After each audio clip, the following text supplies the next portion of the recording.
Bueno, el capítulo 4 habla de la parte de toda la regulación que hace el gobierno para manejo de la información. Me voy a permitir darles el panorama general de lo que tiene este mapa conceptual.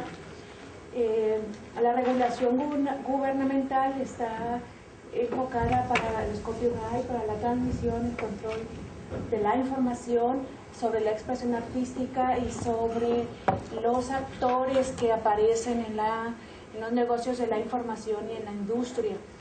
Entonces, todas estas regulaciones van a afectar a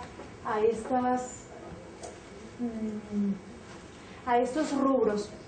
Por un lado, van a estar el derecho a la información ahí presente que tienen todos los ciudadanos, y por otro lado, en la parte de este lado, va a estar la privacidad de cada individuo a ser investigado, a hacer uso de la información del propio individuo, el derecho a la privacidad.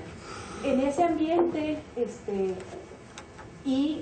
con los hechos del 11 de septiembre que todo el mundo conocemos sobre el acto terrorista en Estados Unidos, el gobierno hace una modificación a sus leyes del uso de la información que van a atender de prioridad el orden, la seguridad nacional, y en ese sentido va a empezar a hacer una diseminación, incluso empezará a retirar sus propios documentos de bibliotecas y de lugares públicos para evitar que terroristas se documenten sobre el propio gobierno. En ese sentido, va a lanzar el Homeland Security, que es un departamento que se va a encargar de antiterrorista, pues, va a tratar de manejar esa parte, y el USA Patriot Act, que va a permitir o a abrir la posibilidad de que cada ser humano pueda ser investigado hasta los libros que saca de la biblioteca, ¿no? O sea, todos los movimientos que él pueda hacer van a ser susceptibles de ser averiguados, y en ese sentido queda pues ahí esa pendiente de la privacidad de cada ser humano. Y luego estas leyes, con esta parte nacional, está haciendo una presión, está apachurrando, digamos, a los que el capítulo llama los stakeholders, que son los actores, como no hay una traducción cierta, incluso así lo manejan ya en español, son los actores, los interesados, que aparecen en ese flujo de información. Por eso así están las bibliotecas, la educación, las telecomunicaciones y todo el ambiente electrónico o virtual. Entonces, estos stakeholders van a ser presionados a través de un montón de acuerdos, que ahí están las siglas, pero ya sabemos que todos ustedes ya saben esas siglas. Van a estar siendo presionados por una serie de actos que van a empezar a violar de alguna manera la privacidad de los individuos, y por otro lado la exigencia del derecho a la información, y por otro lado la seguridad nacional. Bueno, hasta aquí diríamos que esta parte del ambiente electrónico surge a partir de que la tecnología empieza a ser parte de nuestras vidas de manera cultural y social y tecnológica. Entonces, también con la aparición de esto, de ese ambiente electrónico, es que el gobierno decide hacer una nueva legislación sobre el copyright, porque a través de las redes, el maestro nos comentaba con ese día o ayer, que nos mandábamos artículos en el Bibliomex bien suave, ¿verdad? Entonces, porque a través de las redes se podrían violentar muchas cosas del copyright. Entonces, lo que hace el gobierno es generar una nueva legislación para el copyright que tiene que ver con todas las cuestiones de carácter tecnológico. Y que además esto va a sumar a la presión de los stakeholders o estos actores de la información para que sigan teniendo restricciones en el uso de la información o la forma en que es dada a otros. Entonces, estos son los nombres de de las reglamentaciones, por así decirlo, derechos de administración para sitios, documentos digitales, y que ahí es donde sale el DOI, que este DOI nosotros lo tenemos que citar incluso bibliográficamente. Cuando hacemos uso de un documento electrónico tendremos que poner ese número de control que en el documento electrónico hace las veces como del ISBN en el libro, ¿no? Es su registro de control que autentica al menos 2 elementos. Bueno, entonces de manera general quiero decirles que hay una presión de las leyes hacia los actores de la información. Esa es la explicación global del mapa para que ustedes sepan más o menos de qué voy a hablar. Respecto al copyright, hay dos ideas que surgen para el uso que reglamenta pues el copyright, ¿no? Es lo que ellos llaman el first sales right. No lo quise traducir porque no me atrevía a encontrar un concepto equivalente en español. ¿Y qué refiere? Ese concepto refiere a que una vez que yo he comprado, yo como institución o cualquiera de los actores que estén con la propiedad de una pieza, de un libro, yo tengo el derecho de compartirlo, prestarlo. Yo, por ejemplo, en la biblioteca lo puede prestar sin tener que pedirle permiso al autor o a la casa editora o a quien sean los derechos. No necesito pedirle permiso porque yo ya tengo digamos, ese derecho de primera propiedad o de la propiedad de para prestarlo, circularlo sin fines de lucro, por supuesto. Todo estará basado en eso. Y luego está el fair use, que se refiere, la parte del copyright lo que va a cubrir es el derecho del registro de la marca o del producto, pero no de la propiedad intelectual. Es decir, la idea que viene aquí adentro, esa no está protegida en este renglón.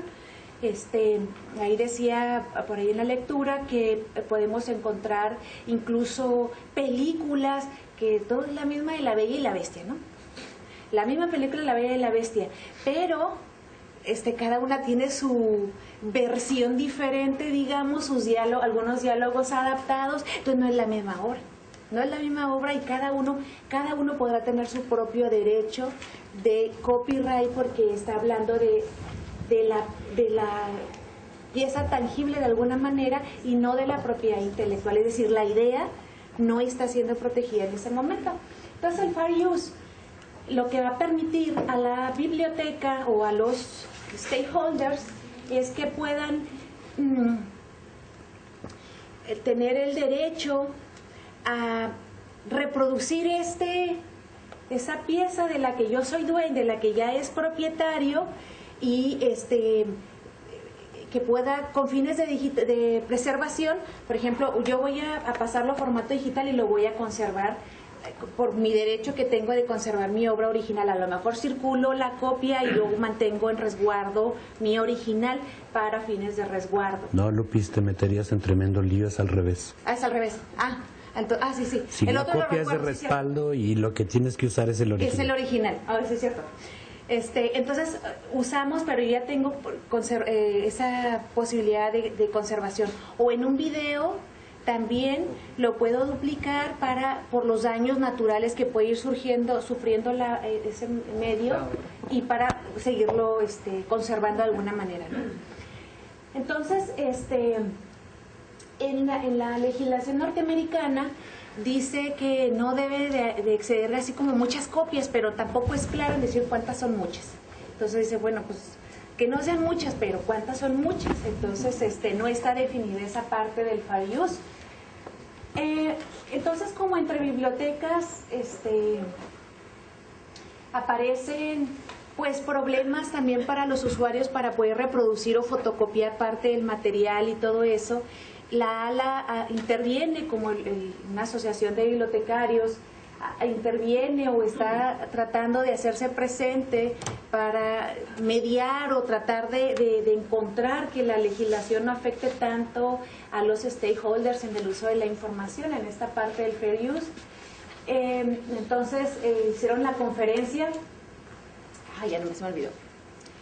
algo que se llama CONTU, que es una conferencia, es un acto de conferencia que está promoviendo la ALA para que se pueda pues dejar un poco más de libertad a las bibliotecas o a los stakeholders en el uso de la información. Sin embargo, esto va a ser una lucha larga, esto es parte de las agendas que quedan pendientes, porque el capítulo se llama las políticas de la información, los stakeholders y las agendas pendientes. Es decir, hay asuntos que no se pueden decir que están resueltos, porque esta es una lucha de muchos intereses, ¿no? Porque acuérdense que algo que va a estar aquí mediando o es el parteaguas, es la parte de seguridad nacional. Bueno, así también el impacto que tendrán estas regulaciones gubernamentales en cuanto a la transmisión y control de la información, dado que trasciende fronteras a través de los sitios virtuales. Es decir, la información de Estados Unidos puede fluir a cualquier lugar del mundo y puede fluir desde cualquier individuo, y eso es difícil de controlar. Entonces habrá regulaciones que traten de frenar o de al menos mantener, no en espionaje, pero sí observados todas las personas que estén involucrados aquí. Y eso traerá, por supuesto, impactos personales, porque el FBI se podrá meter a su computadora, ver hasta los mensajes que le mandó a quién, qué baja de la red, cuándo la mira, qué mira, todo.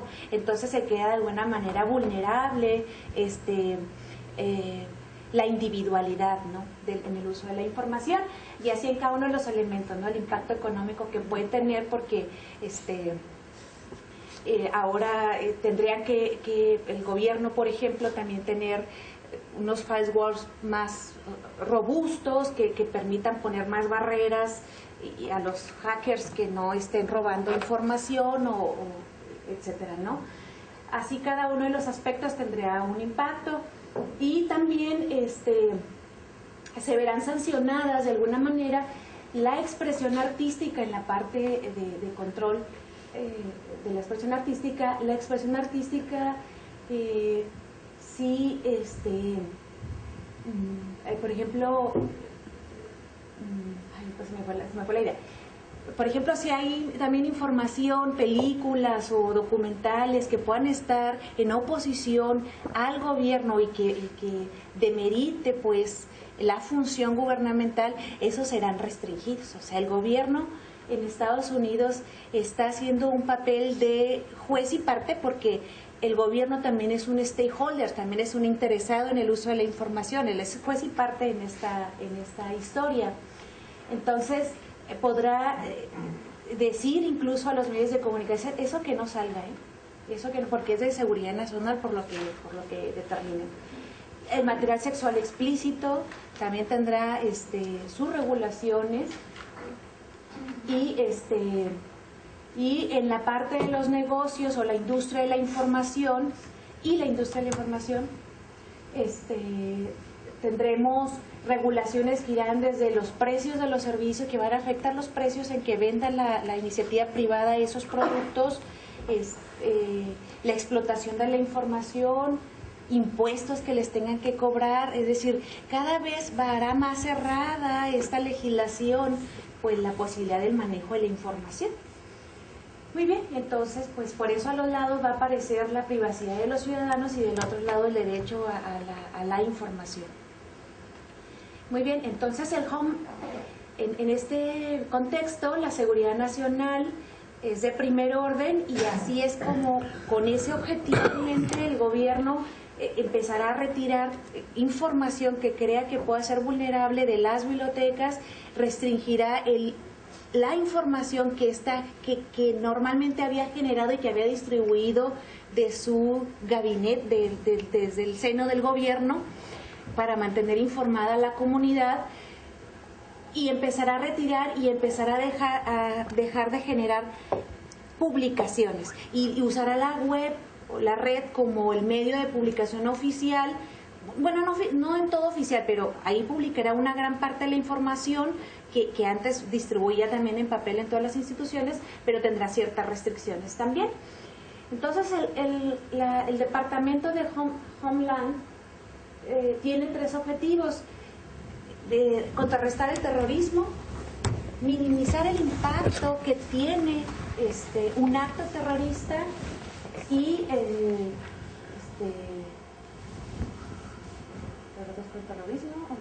todos son buen terrorismo. Evitarlo, minimizarlo y atenderlo cuando haya sucedido.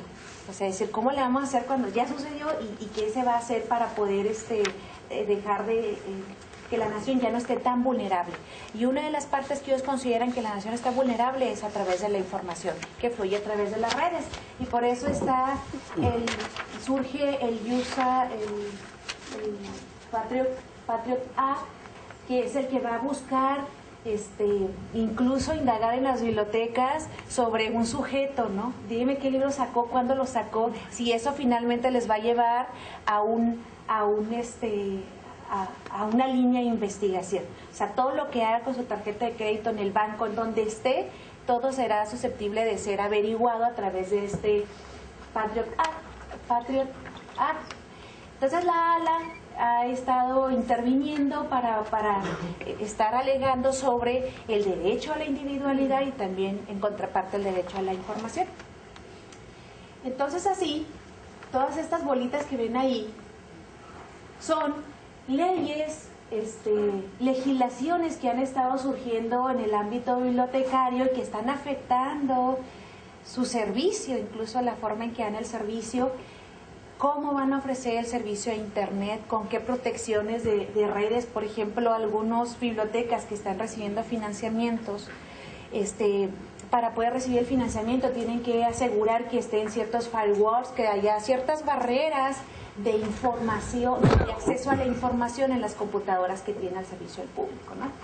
Y ahí aparece, por supuesto, la legislación para la Biblioteca del Congreso, que es como un patrimonio para Estados Unidos, ¿no? Y que donde tiene un montón de información gubernamental. Y también será afectada, por supuesto, la educación con las leyes que están o esas reglamentaciones que están a su alrededor, en el sentido de que la biblioteca como proveedora o apoyadora del proceso educativo, pues entonces les va a poner también una barrera que va a afectar al proceso de la educación. Y las telecomunicaciones, en el sentido de que más o menos les comentaba, de que habrá cosas que no se le permitan a las telecomunicaciones que se liberen. Y en el ambiente electrónico, con todas estas estandarizaciones que nos permiten las comunicaciones, por ejemplo, el estándar de ANSI, el NISO, que hacen que las computadoras puedan ser compatibles entre sí, ¿no? Como nuestro protocolo Z39, que hace compatible la información en el ámbito bibliotecario de la información. Así también en esa parte va a haber una lucha entre la propiedad intelectual, perdón porque hay un error ortográfico, y la privacidad también de los individuos. Entonces, pero como ahí en la red pareciera que no es terreno de nadie, que está abierto para todos, pero también está siendo afectada ya por esta legislación. Entonces así, estas fuerzas gubernamentales están presionando a todos estos stakeholders y eso afecta la forma o la manera en que nosotros vamos a poder proporcionar esa información o cómo va a fluir la información, no importa en qué medio esté. Y bueno, aquí estará la nueva legislación del copyright con esas son las siglas y acá está la forma en que estarían legalizados, que ya no voy a platicar más de eso porque ya ustedes los leyeron. Y de manera general así sería la parte del capítulo 4. ¿Quieres decir algo, Carlos? ¿No? Oiga, maestro, disculpe, a lo mejor es obvia la respuesta, pero a mí me gustaría saber si los bibliotecarios en el área de Estados Unidos propiamente, existe el comportamiento que en el nuestro, en cuanto a las listas de discusión de lo que mencionábamos, de compartir artículos. Sí, o sea, en cuanto a compartir artículos, sí, propiamente. Pues no debería decir porque en realidad no conozco, pero bueno, primero hay una gran compartición de conocimientos. Hay redes especializadas por prácticamente todos lados, redes sociales, digamos. entre bibliotecarios de la misma área, del mismo grupo, de grupos de interés, como estos que están interesados en el acceso a la información. Pero si haya violaciones, dices tú, a derechos de autor por cuestiones de estar compartiendo en las redes, así no lo sé.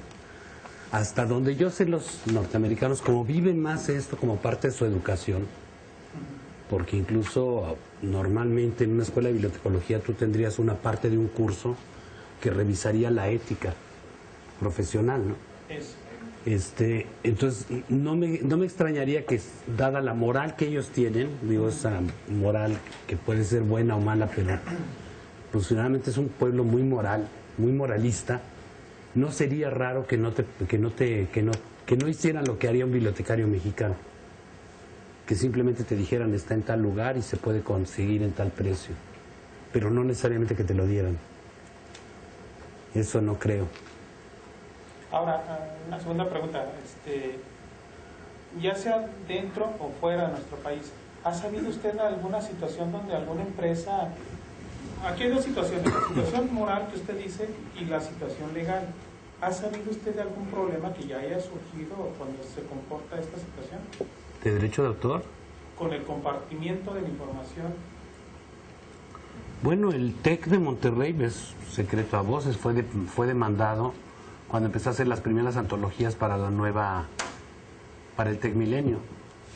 Se les hizo muy fácil fotocopiar todo, meterlo en unas carpetas, engargolarlo, y el error estuvo en vendérselo a los estudiantes.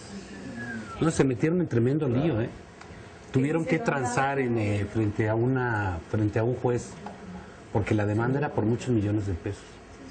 Otro caso, el caso de Libero, por eso me acuerdo lo que dices, que compró la colección de cine mexicano y hizo lo que tú decías, metió los originales y prestó las copias. Que a uno le sonaría lógico, pues total, si se va a echar a perder, pues se echa a perder la copia, ¿no? Sí, no. De hecho lo veía con mucho sentido. Y le metieron una demanda también, porque eso es lo que no se debe de hacer. Tienes que hacer lo mismo que haces en el software, salvo que me equivoque yo. Tú tienes derecho a tener un respaldo, pero el respaldo es el que se guarda, el que tú usas es el que compraste. ¿Cuál es la diferencia? Sí. Son los dos casos que yo conozco en México. Ahora, el caso más reciente, si alguien lo ha seguido, que tú no lo mencionas, no tendrías por qué, porque no es un problema gringo, es el problema de la Comunidad Europea, que decide que los libros, una manera de proteger el derecho a los autores es evitar que se haga préstamo público de ellos. Y el primer sujeto de préstamo público pues, es obviamente el público de las bibliotecas públicas. Entonces la idea, incluso hubo a nivel del Parlamento Europeo un acuerdo mediante el cual se tenía que pagar una cierta cantidad por el número de libros que tenía cada país. Entonces, como hubo muchas oposiciones, todo, pero pues tú no te puedes salir de la Unión Europea solo porque no estés de acuerdo con algo que ya votó la mayoría. Entonces lo que acabaron los gobiernos de hacer fue ellos directamente pagar las cuotas que había que pagar como una subvención que le pasaban a sus ciudadanos. El más último, digamos, fue el caso de España. O sea, España finalmente, el Ministerio de Educación decidió pagar las cuotas. Estamos hablando de cantidades importantes, eran, no sé, 150 millones de euros, una cosa así. Es un montón de dinero. Si se acuerdan, algunos libros tienen ya la leyenda, particularmente los que son editados en España. Yo me acuerdo del de García Márquez, que era de las putas tristes. Sí. Traía una leyenda atrás. Yo fue la primera vez que lo vi, que decía: queda prohibida su reproducción dada y su préstamo público. Yo decía, o sea que... Yo la primera que pensé es, bueno, pues si uno la va a prestar, pues lo presta por debajo de la mesa, ¿no? Para que nadie se dé cuenta, pero no, se estaban refiriendo a las bibliotecas, al préstamo, ese préstamo público. Un tema preocupante, ¿no? Muy difícil, sí. Muy difícil, porque yo no sé, estaba pensando, tú antes comprabas un libro y el libro era tuyo, tú se lo prestabas a quien se te diera la gana, ¿no? Y ahora resulta que no. ¿Decías, Vane? Sí, La pregunta sería si alguien la sabe, ¿no? Si es cuestión de políticas de la editorial o del autor. Porque digo, me extrañaría que García Márquez hiciera eso, ¿no? Si él lo hizo. Ahora Pablo Coelho hace lo contrario. Dice, publiquen mis libros y algunos de ellos puedes descargar gratis desde la propia página del autor.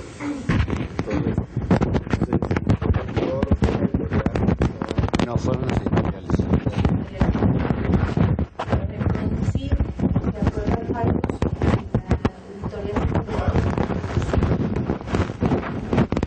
a veces que quiera del libro, porque la propiedad intelectual es del autor, lo que dice adentro, pero él tiene los derechos de sacar todos los tirajes, que igual volver a sacar otro tiraje y lo puede sacar mientras esté dentro del contrato. A eso se refiere esa parte. ¿Y los derechos de autor es por tiempo también en los libros o...? El derecho de autor, pues no, es el derecho. El derecho de autor es eterno, ese es el derecho mío. El otro es el derecho de reproducción, ¿a qué ella se refiere? A los 100 años de morir el autor. ¿Cuánto? Cuando muere 100 100 años, años se pierden los derechos de autor y se vuelve... Y ahí sí se puede nosotros sacar copias. Y en Estados Unidos. 50, ¿no? Yo leí que 100, porque y estaba haciendo investigación sobre eso, que me pidieron, y yo leí 100. Yo entendí que eran 50. Sí. Entonces lo que uno hace normalmente en una biblioteca, si alguien te pide un capítulo, tú ves la fecha. Si tiene más de 50 años no hay bronca, ¿no? La sacas y generalmente no tienes problema. El problema es cuando tiene cosas muy recientes. Pero la legislación mexicana en este caso no exenta el uso educativo. No hay... No es que es tan imprecisa como lo que decía ella. Hay expresiones que no se regulan ahí como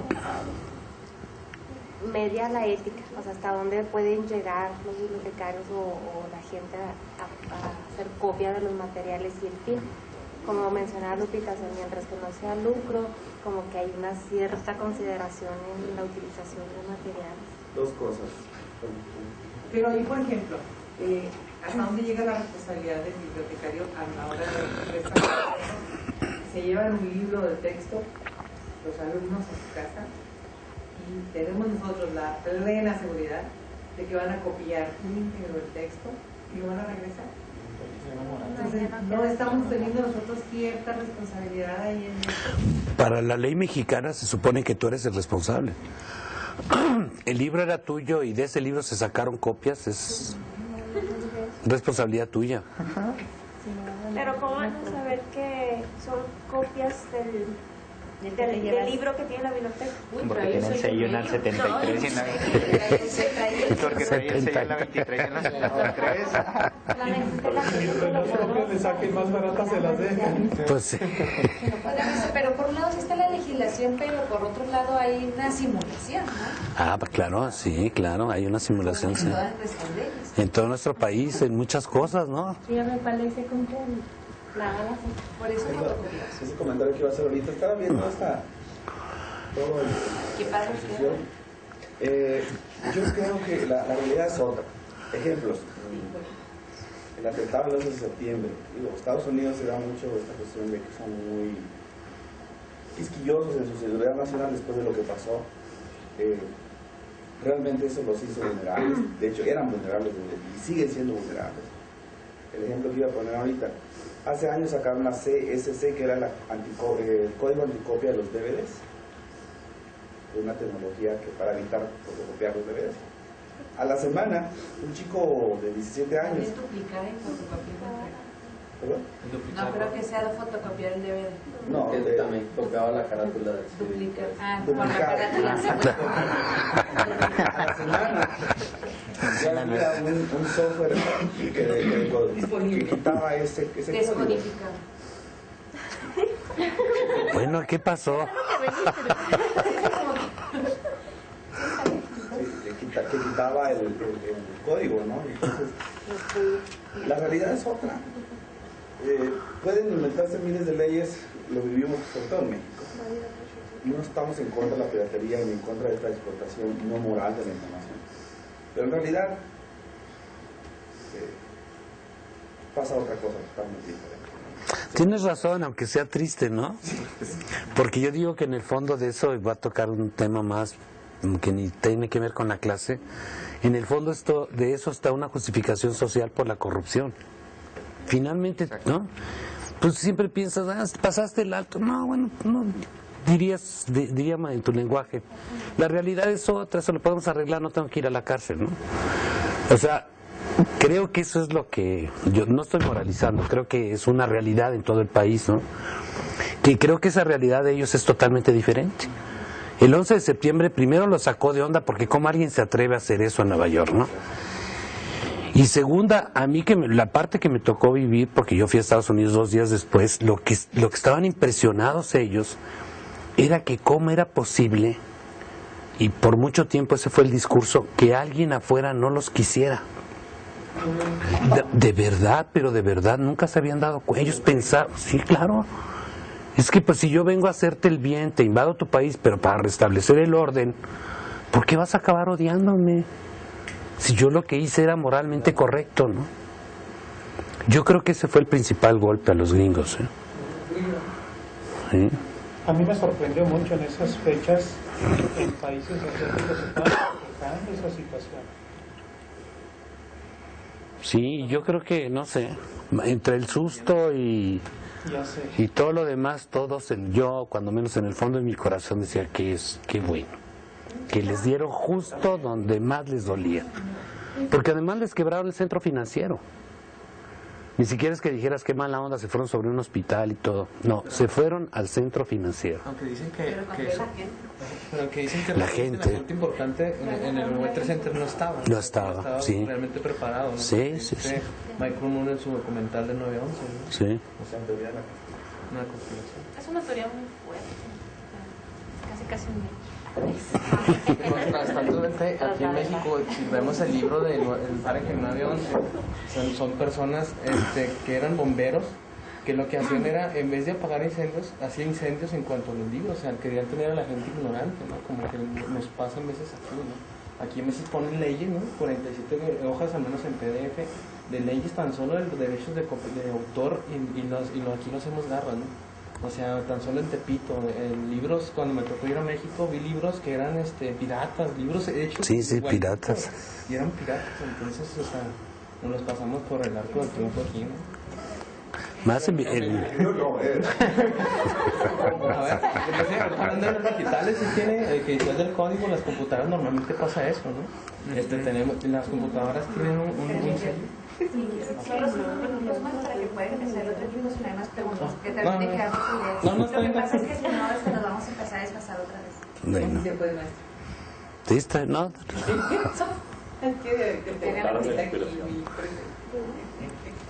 No, seguimos ya, mejor seguimos. Yo ya no tengo nada que decir. ¿Pero quién de tu equipo, nadie más? No, ya nomás lo sé, así nada más. Es que quería traer las leyes y eso, pero...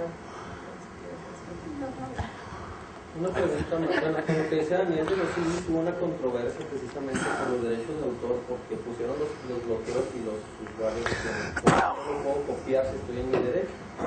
Y esa fue una controversia que después, posteriormente, los CDs ya se pueden, no sé si se han fijado los que enfocan, en este caso Daniel, puede volver a piratear los CDs, los DVDs, porque ya se volvió a quitar ese bloqueo por el derecho del usuario. Por eso es que se empezaron a vender los aparatos que queman los CDs. Otra, yo quisiera hacer una pregunta sobre la digitalización de la información. ¿Qué va a regular, digamos, en este caso la Universidad del Albalá? O las bases de datos, o la digitalización de documentos que se van a hacer para un futuro, utilizar la biblioteca virtual como tal, prestar los libros ya digitalmente. ¿Cuál es el enfoque en las leyes, en los derechos de autor sobre esos materiales que tenemos nosotros solo físicos? vamos a digitalizar lo que es de nuestra propiedad, de los libros antiguos que tengamos que son nuestros, nada más, esos son los que van a permanecer, pero no de casas editoras externas. Sí, o sea, yo digo por el futuro y la tendencia que se está dando a que las bibliotecas podrían desaparecer en un momento dado. Entonces, digamos, la colección que tiene la universidad, ¿qué pasaría? ¿Se puede digitalizar y prestar una copia? Porque sé que hay bases de datos que tienen un solo artículo y nada más lo pueden prestar. No sé si supongo porque tienen el libro físico digitalizado y prestan el artículo. Eso sucede nada más en Net Library porque los libros que están ahí son de nuestra propiedad. Son electrónicos, pero son nuestros. Eso no nos pueden quitar. O sea, si quitan la plataforma, los libros los podemos seguir abriendo y es como si hubiéramos comprado un libro físico. Ese es de nuestra propiedad. ¿Se tiene que comprar electrónico? Sí, lo compramos electrónico, así fue la venta. En el caso de otras bases de datos, pues se puede sacar ahí todas las veces que quieras, es decir, más de una persona puede entrar al mismo libro o al mismo artículo, eso no hay ningún problema. Respecto a la tendencia de la biblioteca digital, como es algo que ciertamente es una tendencia, va a ser una agenda que tiene que empezarse a resolver desde lo legal. Es decir, nosotros no podemos empezar a digitalizar todos nuestros 200,000 y tantos volúmenes porque no, es que ya viene la era digital y vamos a prepararnos. O sea, no podemos hacer eso. No podemos hacer eso. Podemos empezar a rentar a estas empresas porque ellas ya tienen los derechos de copyright para duplicar y para hacer la negociación que quieran. O sea, nosotros no podemos hacerlo. No podemos hacerlo. De hecho, eso fue lo que frenó a Google Books. Google Books inició un movimiento mundial. En países de Sudamérica frenaron. Llegó a Perú y no quisieron, Brasil tampoco.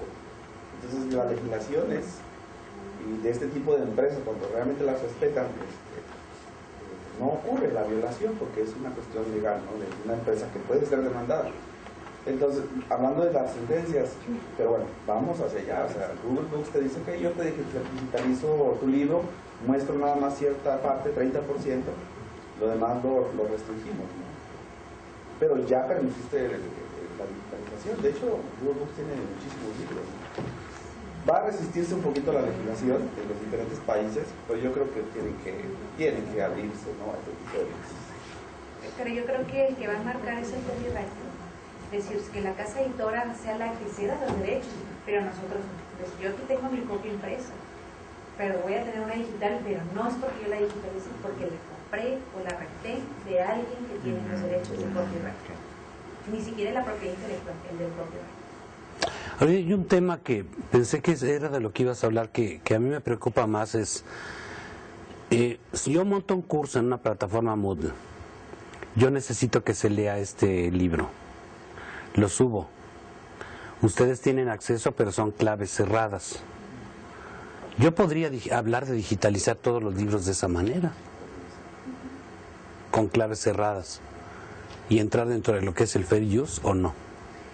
Oye, a mí me preocupa mucho eso porque, aparte de esa demanda que le hizo el TEC de Monterrey, bueno, aunque ellos son una iniciativa privada y lucran con la educación, sí sé que las editoriales les cobran una cuota cada año de 200 y tantos millones de pesos por derechos de autor, por las copias que se hayan generado en el campus, porque las copias se las venden y nosotros vendemos las fotocopias también. Pues a mí eso me preocupa mucho. Yo la verdad que cada vez oye, no lo digitalicen, no lo pongan ahí, pónganlo cerrado, pero o sea como para que nadie lo vea, porque a mí sí me preocupa ciertamente porque siempre especulamos con eso y las universidades nos estamos respaldando, decimos pues que somos una institución pública, no estamos lucrando, que nos den chance, así como que hagan una excepción a la ley, pero lo cierto es que yo no he visto que la ley sea muy clara en eso, porque todas las instituciones tenemos dudas en qué podemos hacer en ese sentido.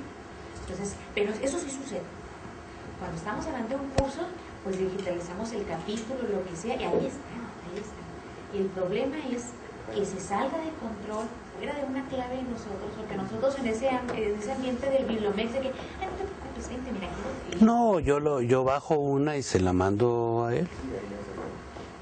Y ya eso ya no fue, porque él ya ni siquiera es estudiante del curso. A mí eso, yo la verdad no conozco mucho de ley, yo dije que no me toque este capítulo porque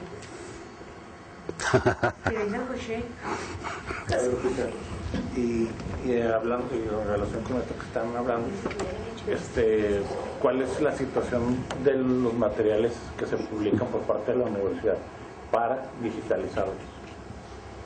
Dicen muchas especulaciones que nosotros podemos digitalizar, por ejemplo, cambiar el formato de los VHS a un formato DVD para que nosotros lo sigamos circulando. Pero lo cierto es que inmediatamente las compañías que saben que nosotros compramos ciertos productos ya se comunican. Pero por ejemplo lo que Jorge Chávez, que es un maestro que publica, por ejemplo, publica por parte de la universidad, él es maestro en la universidad y la universidad le publica lo que él hizo.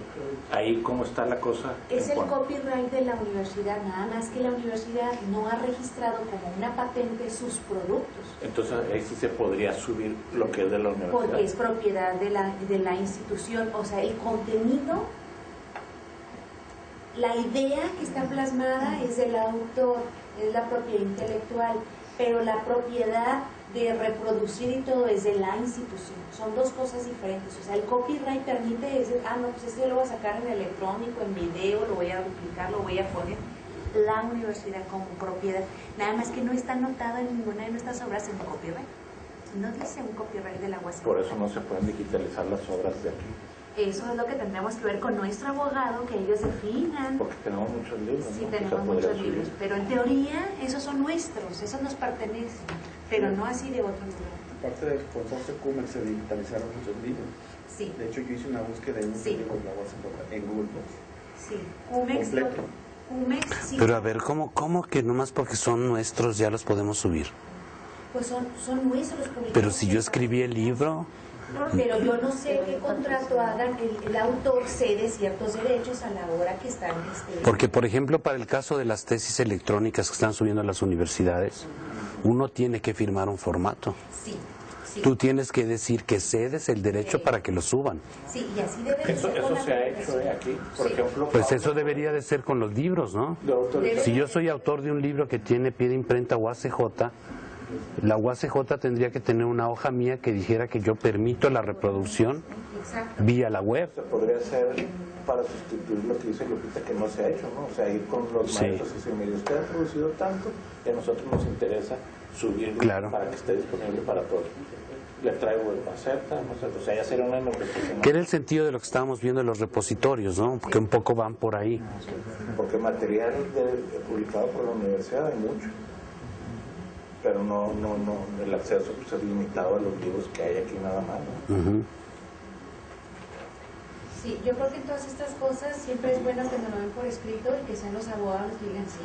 Les estamos autorizando para que lo hagan, porque luego las memorias se pierden cuando cambian las personas y no, pues ¿quién les dijo? Y va para atrás algunas cosas que se avanzan. Y tampoco hay mucho, o sea, tampoco se encuentran fácilmente estos libros, ¿verdad? En las librerías.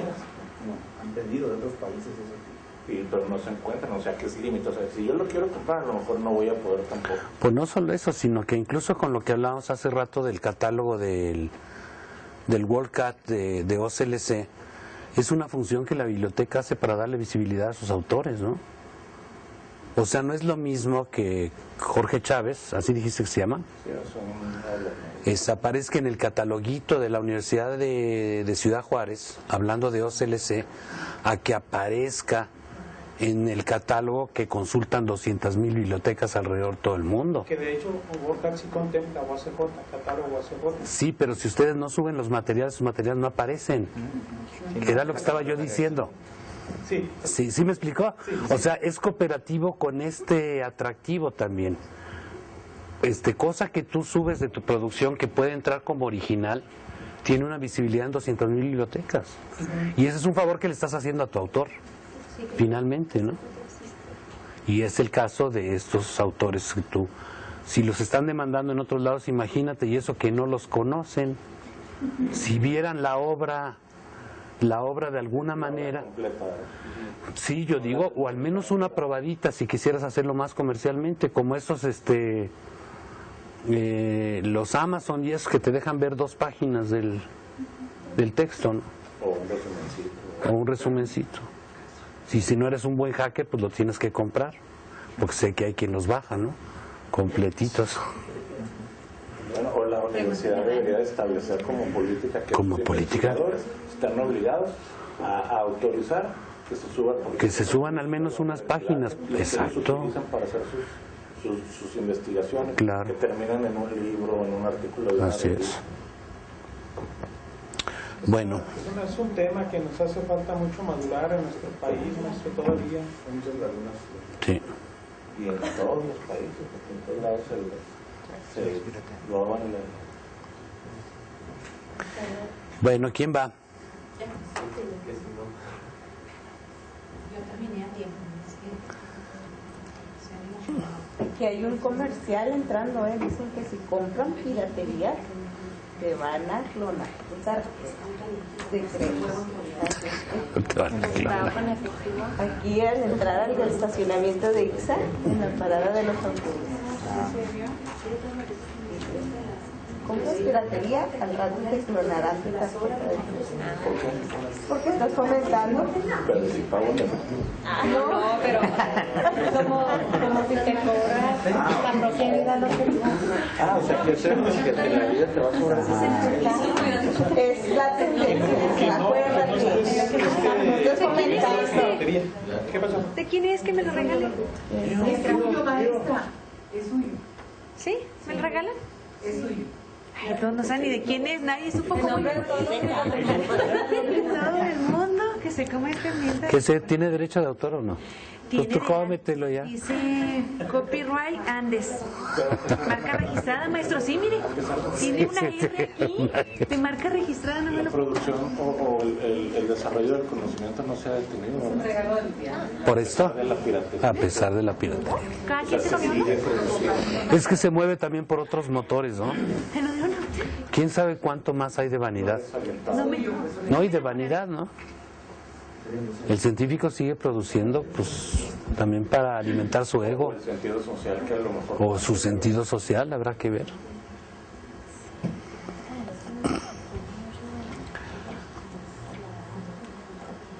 ¿Ahorita ya desconectaron la cafetera?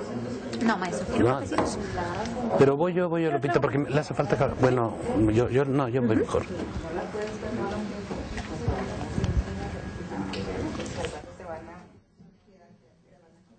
No se pierde tanto, ¿verdad? La imagen del fondo. Si quieres presentar o qué pasó, porque hace falta. Bueno, vamos a empezar. Deja ahorita, le decimos. Dile, ¿esto fue todo? Ahorita que entre. Eso, ¿sí entendieron todo lo que es el capítulo? El 5.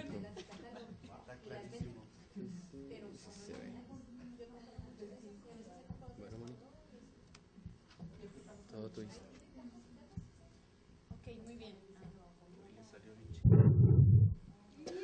Es un ejemplo. Este es un primer mapa conceptual que se realizó para que veamos de manera general lo complejo que puede ser y lo sencillo que lo vamos a explicar en 5 minutos. Habla de lo que son las políticas de información como políticas de la biblioteca misma. Y bueno, vamos a simplificarles ya la presentación para durar menos tiempo. Nuestro capítulo habla sobre políticas de información y los integrantes somos Alberto, Mónica, Cintia y Daniel. Es que ahora nos tocó Alberto. Las políticas de información implica todo lo que corresponde a la creación, la organización, el uso y la diseminación de la información misma. Estas políticas, dependiendo de cómo son establecidas, provocan un impacto en el acceso a la información contenida en colecciones de bibliotecas. En cuanto a las políticas de selección y desarrollo de colecciones, estas van a impactar directamente a cómo está organizada la información en una biblioteca. Estas se basan en dos razones. Oye, Mónica, ¿podrías empezar por decirme qué es una política? Una política es como un... En este contexto que estás diciendo. En este contexto es como una regla local, una regla interna de cada organización. Una regla interna cuando tienes que tomar una decisión. Así es. Yo no sé si comprar digital o en papel, tiene que haber una política que me diga en qué condiciones compro una o en qué condiciones compro otra. Así es. ¿Le voy a prestar a todo mundo, sí o no? Si no, hay una regla, hay una política que me tiene que decir a quién sí, cuántos días y en qué condiciones, ¿no? Así es. Estas políticas son las que establece la misma biblioteca según la naturaleza y tipo de usuarios.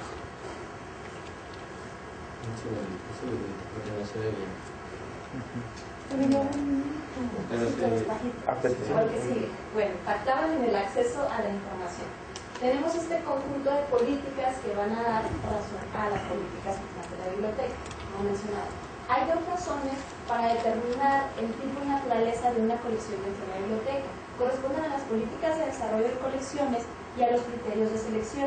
Las políticas de desarrollo de colecciones van a estar enfocadas a servir de guía o de coordinación en la creación, mantenimiento y desarrollo de la colección de la biblioteca. Y los criterios de selección van a ser los encargados de elegir dentro de un mundo de recursos informativos cuáles son los adecuados para integrarlos a las colecciones, dependiendo y respetando, dependiendo del prestigio del autor, de si están encajando según nuestro material, si los usuarios los pueden utilizar, si les sirve, etc. Existen otras políticas que son las de servicios. Estas vienen englobadas en las de circulación, referencia, políticas del personal, del staff de la biblioteca y la preservación de las colecciones. Estas políticas van a impactar directamente a cómo se disemina y el uso de la información de las colecciones. En cuanto a políticas de circulación, tenemos al uso de los materiales, y es las que, como mencionaba el maestro, es cuántos días lo presto, a quién se lo presto, cuánto le cobro si no me lo regresa, qué ventajas tiene por ser maestro, por ser doctor, por ser investigador, por ser alumno. Es al uso y distribución de los materiales. En cuanto a las políticas de referencia, pues viene siendo el acceso a la información misma. Es decir, dentro de estas políticas va a estar diseñado cómo voy a proporcionar este servicio al usuario, cómo le voy a dar acceso. O sea, yo sé que tiene que hacer una tarea, pero no le voy a hacer la tarea. Más bien lo voy a encaminar a que investigue sobre cómo obtener información para realizar esa tarea. Y todo esto tiene que quedar estipulado en las políticas de referencia, en el perfil de referencias. En cuanto al personal, las políticas de personal se refiere al tamaño y tipo de staff. El staff no lo puede yo traducir como conjunto de personas, todos sabemos que es un staff de biblioteca. Entonces, esto va a definir y va a impactar directamente en la calidad de los servicios. Si la biblioteca va a decidir si yo voy a crear referencistas especializados o voy a crear referencistas generales, o a qué bibliotecas voy a mandar un especializado y a qué áreas voy a mandar un general. Entonces todo esto viene a caer dentro de estas políticas. En cuanto a la preservación de las colecciones, viene a darse lo que es el mantenimiento y reparación de materiales, que viene siendo, si nosotros tenemos ya planes sobre prevención de desastres, sobre si el material es un material antiguo y raro, si se está deshaciendo, bueno, ya no lo voy a prestar porque tengo que preservar el contenido, lo voy a digitalizar, o voy a tener limitado el acceso a un área que pues, nosotros ya aterrizando tenemos como colecciones especiales. Y estas políticas lo que perciben es que continúe la existencia de ese material, de esa información misma dentro de nuestras colecciones. En cuanto a las políticas de libertad intelectual, tenemos los referentes a la decisión si un material va a ser censurado o no dentro de nuestras colecciones, a la libertad de expresión de los mismos autores, si vamos a cortar esa libertad, o sea, no, este libro no es conveniente y lo voy a retirar, o sea que hasta dónde llega nuestro papel como para tomar esta decisión de saber si voy a poder proporcionar esta información o no. Muy Mónica, ¿ustedes tienen problemas de ese tipo aquí? No. O sea, si yo les pido, ¿cómo se llama esta de Sexus Plexus? Lo prestan a cualquiera, no importa si es alguien de bachillerato o no es alguien de bachillerato. Bueno, Macho, es que nuestras colecciones principalmente están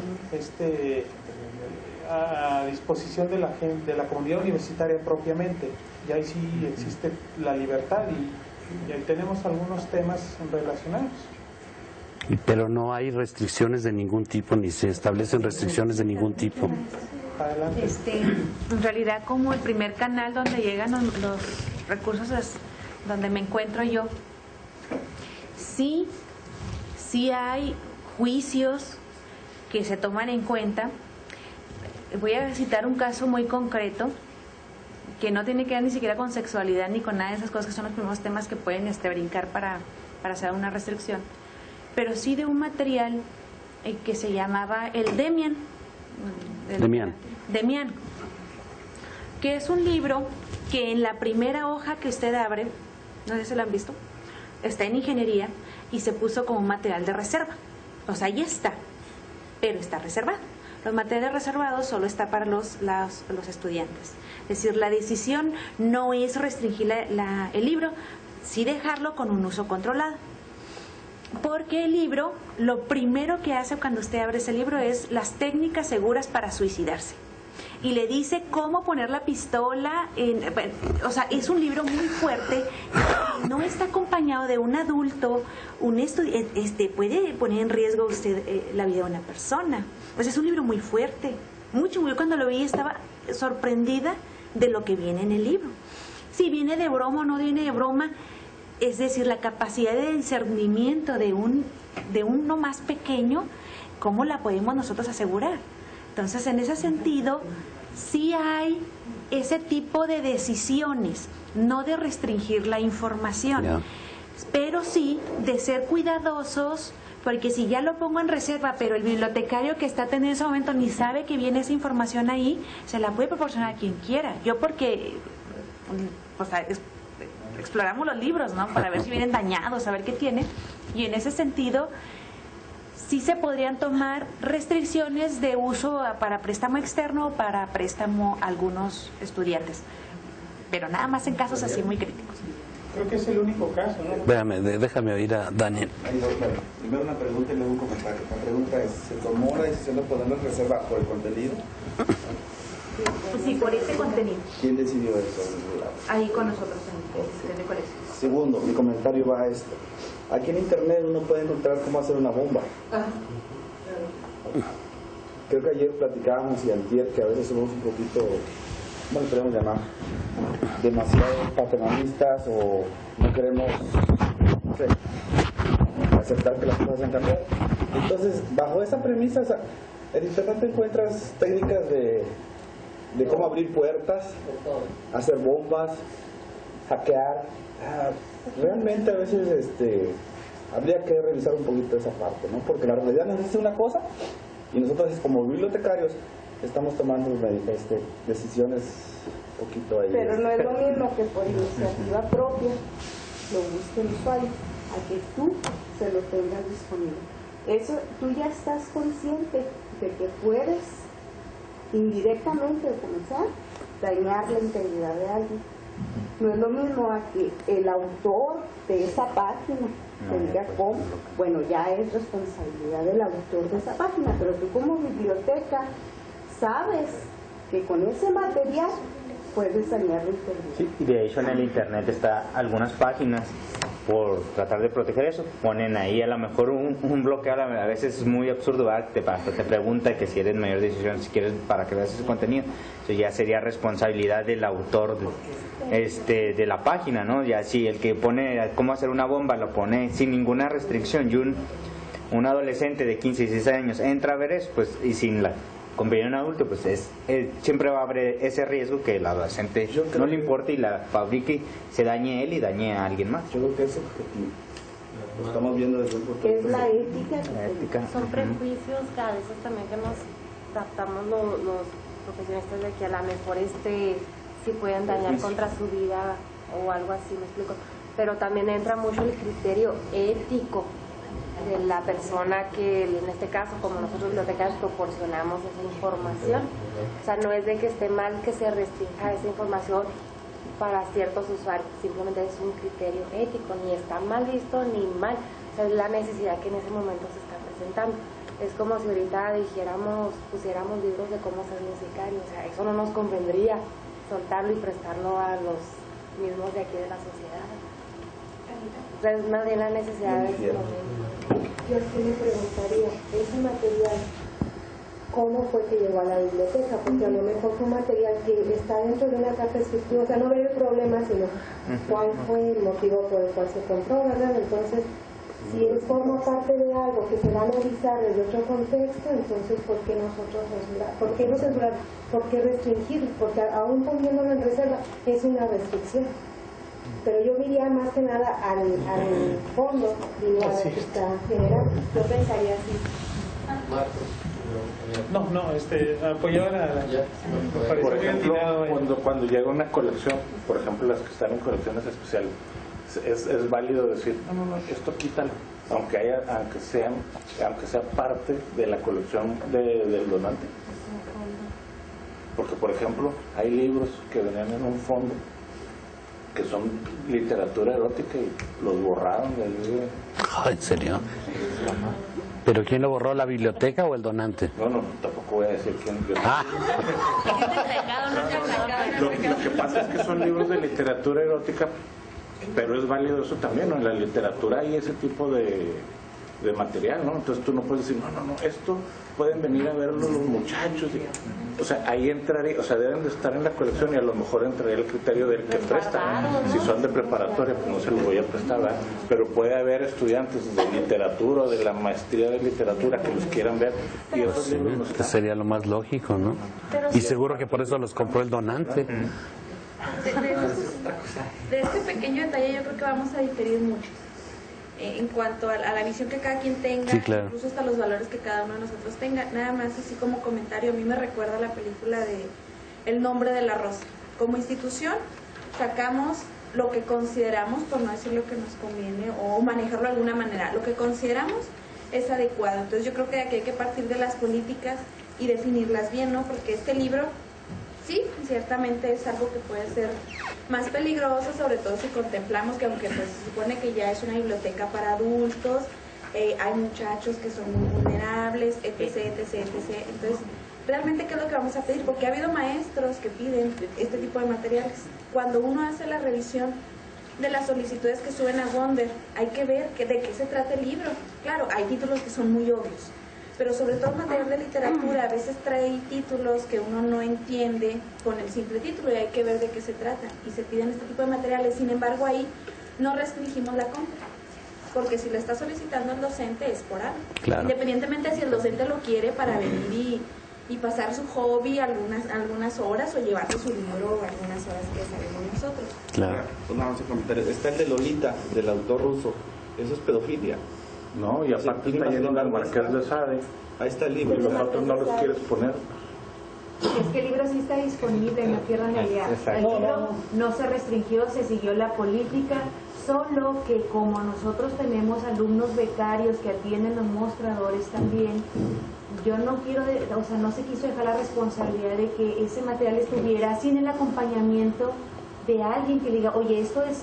No le hagas caso, nada más es una broma, digo, por decir algo, ¿no? O sea, que el uso adecuado, es como la monografía, la biografía de la que hablamos.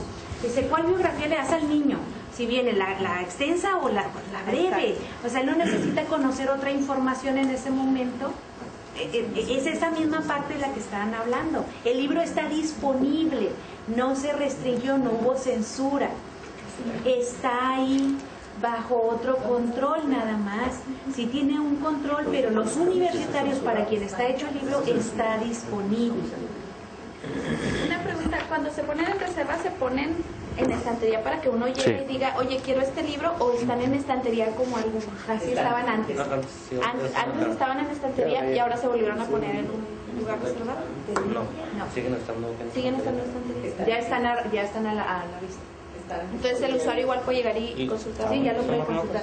Bueno, una pregunta para despertar. Vamos a seguir porque si es ciertamente como dice, no nos vamos a poner de acuerdo. Casi pusieron lo que iba a exponer yo.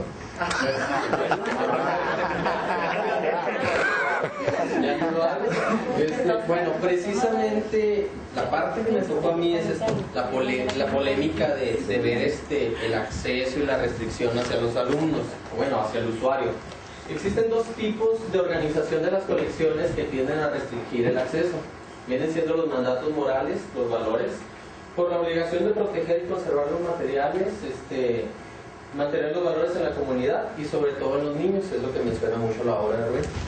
La otra es la restricción de materiales, trata del uso propio o impropio referente a la utilización de materiales durante un movimiento social bajo una posición ética, que es lo que están diciendo los libros de sexualidad y todo eso. No sé si hay alguno. Ya contestaron ustedes todo. Continúo. Las obligaciones que tienden a aumentar el acceso. Aquí sería más o menos la postura de nosotros.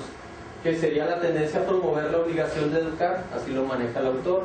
Viene siendo bajo el esquema de la obligación y el deber de educar a los niños, inculcando conductas y valores, que viene siendo parte de restringir también los libros que no son aptos para ellos. ¿Sí? Viene también la tendencia a la adaptación a la tecnología actual, que viene siendo el Twitter, MySpace, Facebook. Lo podemos relacionar en esta época a eso, precisamente, que era lo que nos mostraba Daniel. Y a final de cuentas, que es lo que estábamos ahorita discutiendo, que es la polémica, es llegar a un punto medio ante la censura y la libertad intelectual del usuario. ¿Sí? La censura, la libertad intelectual, las obligaciones, etc. Es encontrar un punto medio para un bien común o una convivencia entre los usuarios y los trabajadores de la biblioteca. No sé si hay alguna duda con lo que expliqué. Agrego una de sociales nada más, un mejor ejemplo que el que usaste. Durante mucho tiempo la literatura comunista estuvo prohibida en las bibliotecas públicas. Era un hecho, ¿eh? Bueno, aquí en México. Sí, en la parte anterior, ya lo movimos, viene una parte donde viene la segunda que dices bajo movimientos sociales bajo una posición ética. Exacto. Entonces en este punto es donde la biblioteca dice, como lo que mencionaban de un sicario, en este momento no se pueden estar publicando libros sobre matanzas, sobre los nazis, por así decirlo, cosas de ese estilo. ¿Por qué? Porque afectan más a la sociedad en este momento. A ese punto se puede referir la restricción de material. Claro. Lo que se trata es que es como quien dice preservar el bien social de la sociedad. Eso es más el interés o general. convivencia social, más que nada. El problema es hasta dónde te puedes erigir tú como bibliotecario como si fueras Dios. Ese es el problema. Como dueño de la verdad para decidir. Digo, no critico lo que habíamos dicho aquí, nada más planteo el tema, ¿no? Es decir, hasta dónde yo decido que él no puede leer este libro. Esa es la parte que es muy difícil, es la parte que es muy delicada, porque ahí es muy difícil que te pongas de acuerdo. Aquí lo que sería importante es que no hablamos de políticas ahí. Debería de haber políticas claras, ¿no? Que te dijeran, aquí este tipo de cosas no entran. Doctor, como las hubo en mucho tiempo, la historia de la amante del teniente francés, Lolita, este tipo de obras no entraban a las bibliotecas públicas, era claro.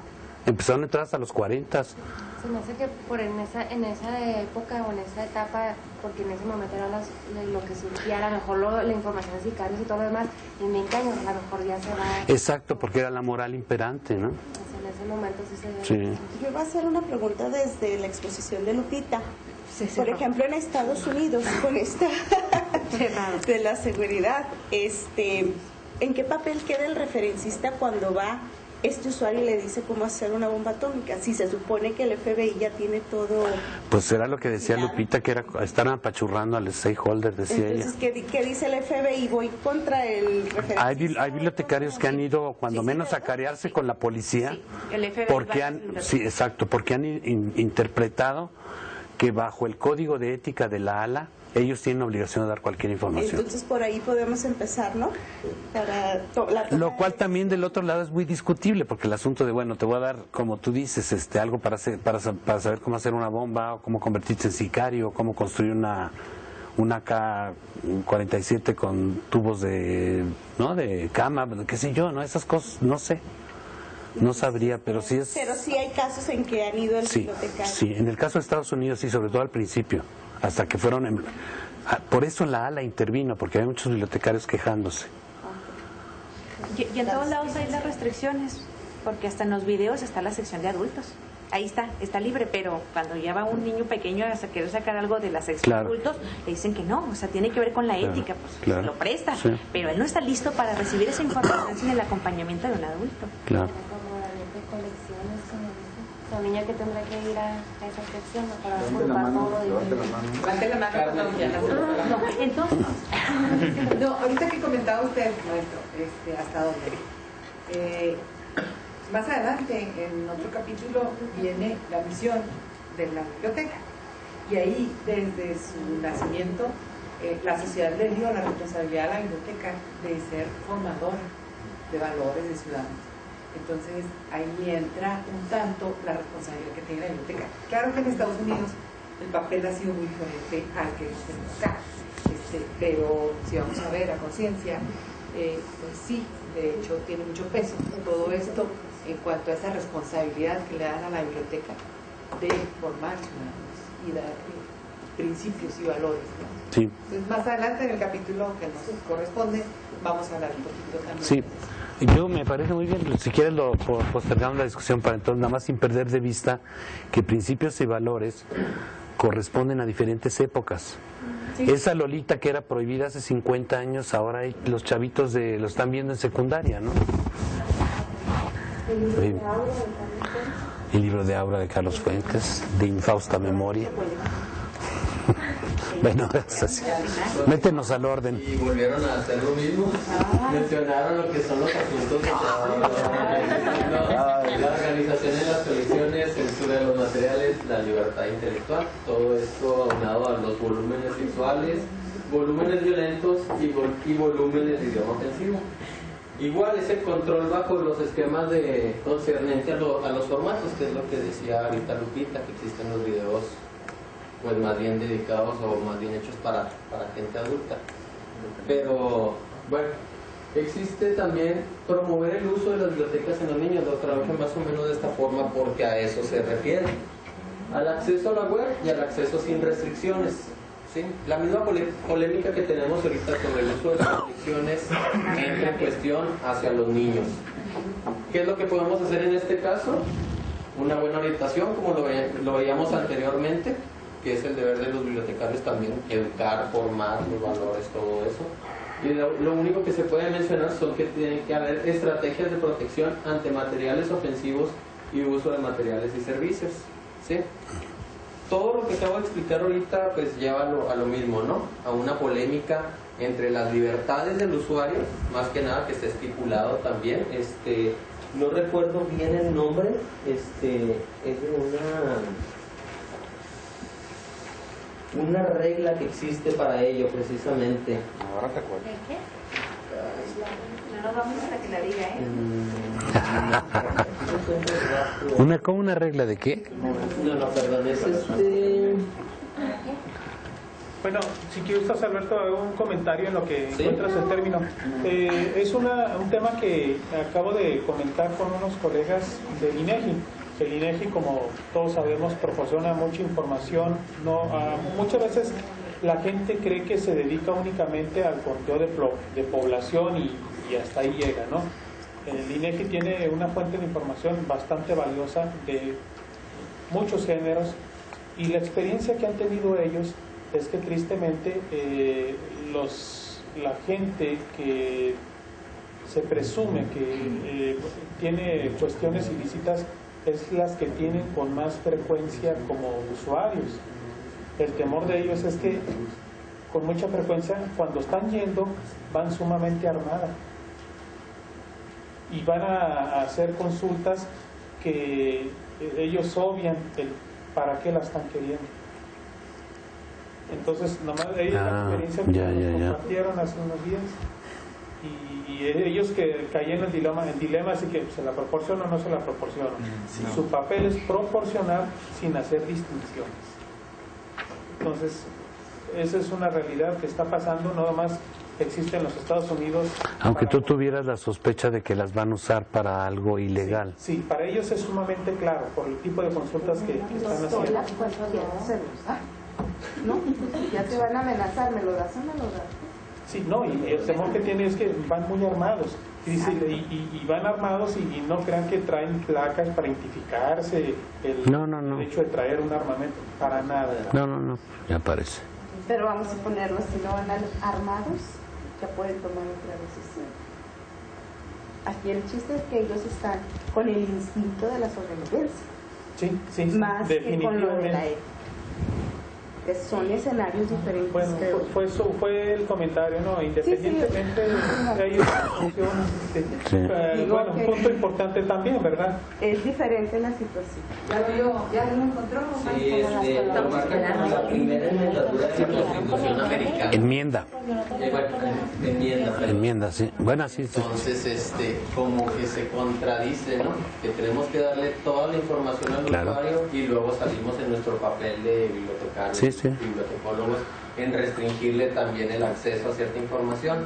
Y luego más adelante, la que nos explica Moni, también a final de cuentas nos dice que ellos establecen lo que quieren independientemente de los derechos de los usuarios.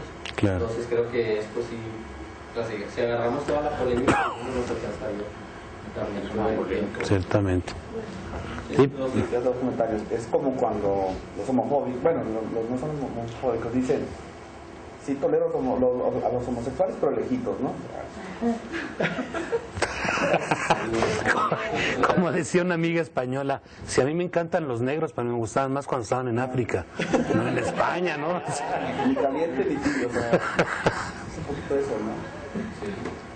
¿No hay alguna duda de eso? ¿No? O sea, las dudas quedarán para siempre. Son agendas internas. Ok, bueno, continúa Moni. Por último, en la parte final del capítulo pues viene lo que son las políticas de información de ADA, que se recomienda que todas las bibliotecas adopten estas políticas y las modifiquen según la naturaleza de sus colecciones, pero tienen que estar basadas en estos 4 grandes áreas. La primera es en los fundamentos filosóficos de estas políticas, están basados en lo que es la Library Bill of Rights, que es una ley que promulgó una oficina de la libertad intelectual en los 40, entonces ya tiene bastante tiempo, y esta ley únicamente lo que hace es proteger lo que es la libertad intelectual, la libertad de leer lo que uno quiera, la libertad de ver, en caso de materiales audiovisuales, lo que uno como usuario quiera y le otorga todos los derechos. Entonces, como bibliotecas, en fundamentos filosóficos, nuestro deber, nuestra obligación como bibliotecarios, proporcionarle lo que el usuario quiera ver y no censurarlo de esa manera. Lo que conlleva las cuestiones de acceso. Hay, en cuestiones de acceso, pues la biblioteca tiene que definir qué material, y volvemos a la polémica de la censura, qué material es inapropiado para el usuario, y no necesariamente por su contenido ofensivo, sino también por su estado físico. Quiere decir, por ejemplo, hay libros de cuero, de piel o de hilos, hasta cosas de oro, o sea, puede haber una infinidad de cómo está realizada, encontrada físicamente la información. Entonces, si yo estoy atendiendo a niños, pues obviamente voy a limitar el acceso. Este libro mejor más vean así, o nos llegaron una colección del siglo XV, entonces pues no la voy a tener en estantería abierta porque son libros que se están deshaciendo. Entonces, esto todo no solo en contenido inapropiado, sino también en situación de inaccesibilidad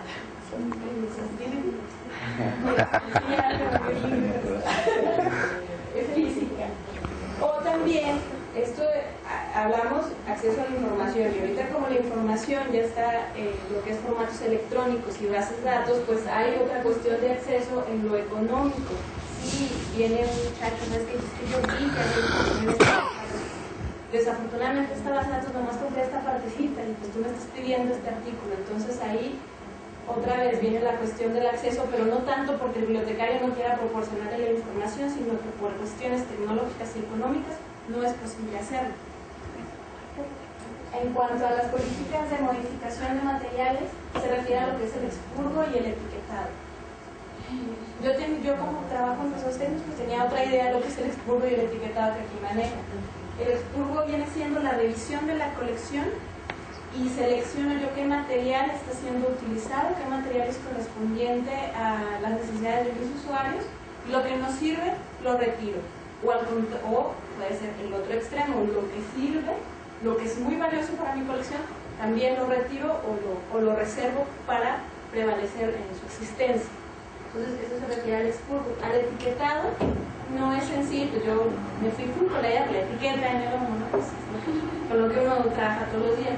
No, aquí se refiere a mover el contenido de la información en áreas que como biblioteca considero apropiadas. Aquí va a ser los libros de historia, todos los maestros de historia, aquí están. Entonces ya estoy yo seleccionando qué tal, yo no soy maestro de historia, pero a mí me interesa el libro. Entonces, tener ese cuidado en el etiquetado y en el acomodo de las colecciones. Nuestra biblioteca ahorita pues sigue un sistema de organización del sistema de clasificación, entonces no hay esa parte de que aquí no más maestros, aquí no más historia, pues tenemos estantería abierta y esta parte de etiquetado no se da, pero sí se da en muchas otras bibliotecas. Y ya viene siendo lo que es a base de aspectos administrativos, viene siendo todo el movimiento de colección, pero por cambios en la organización y por cambios en la administración. Y estos, si se llega a generar problemas en estas políticas es porque tal vez no se sentaron bien las políticas de selección y organización de la colección.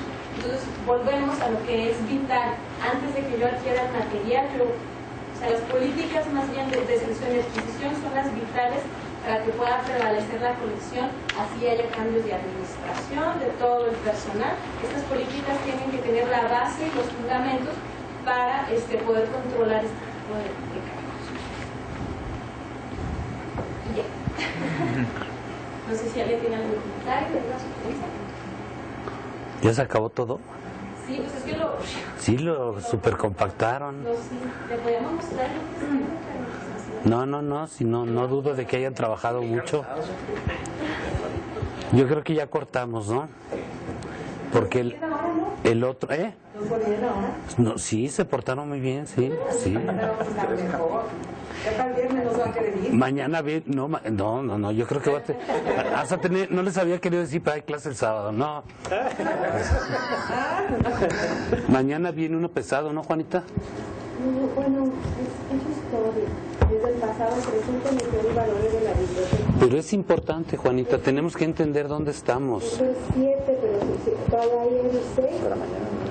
Sí. Pero el 6 es así como que un compacto del 3, parece que yo creo que sí, lo podemos ir más rápido. Sí.